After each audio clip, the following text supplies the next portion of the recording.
17-year-old Anna had always believed her family was ordinary: strict parents, an overprotective older cousin living with them, and a grandma who watched everything with silent eyes. But the truth was far from ordinary, and far from safe. Anna grew up in a small hill town where nights were darker, whispers traveled faster, and secrets had a life of their own. She was gentle, quiet, and far too trusting for her own good. Her innocence made her loved by some, and deeply envied by others.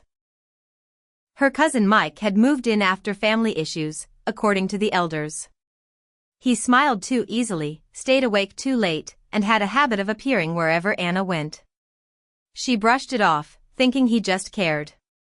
Until the night she heard him speaking in hushed tones in the storeroom. It must look like an accident, the girl must not suspect a thing. A chill crawled up her spine. They were talking about someone. Someone important. She didn't know then, it was her. Her parents had always told her not to go into the basement. Old wiring, they said. Unsafe. One afternoon, she found the door unlocked. Curiosity whispered louder than caution. What she discovered wasn't old furniture. It wasn't boxes of dusty memories. It was documents, legal files, wills, and property papers, all with her name on them. Anna's late grandfather had left everything to her. Not to her father. Not to Mike's side of the family. Suddenly, the strange behavior made sense.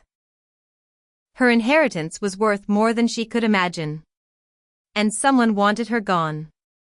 A week later, Mike offered to drive her to school. The road ran along a steep cliff. Anna didn't think twice, he was family. But halfway through, he suddenly swerved. The car skidded. Anna's seatbelt jammed. The car lurched toward the edge, hanging halfway above the drop.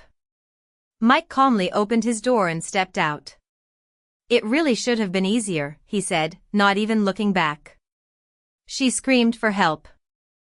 A passing biker dragged her out seconds before the car plunged into the valley below. Her legs shook for hours. It wasn't an accident. Now she knew. Her grandma had always watched quietly, as if carrying a burden too heavy to speak. That night, Grandma finally called her into her room. I knew they would try, she said, hands trembling.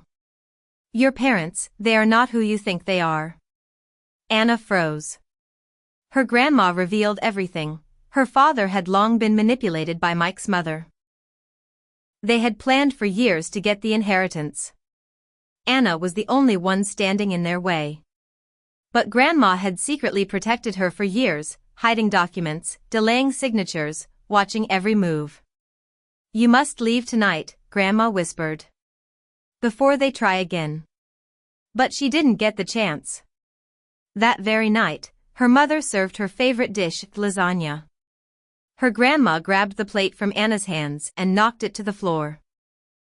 Anna watched in horror as a stray dog sniffed it and collapsed moments later. Her own mother had tried to poison her. As the family tried to force her into her room, the door burst open. It was the biker who had saved her earlier. Only now, he revealed his real identity. He was an undercover officer, investigating Mike's family for fraud and previous suspicious deaths.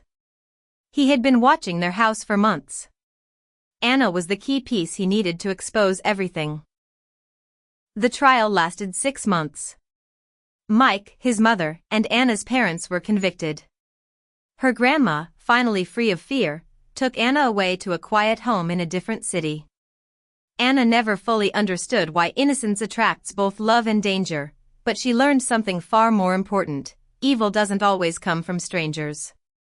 Sometimes, it sits at the dinner table. And survival?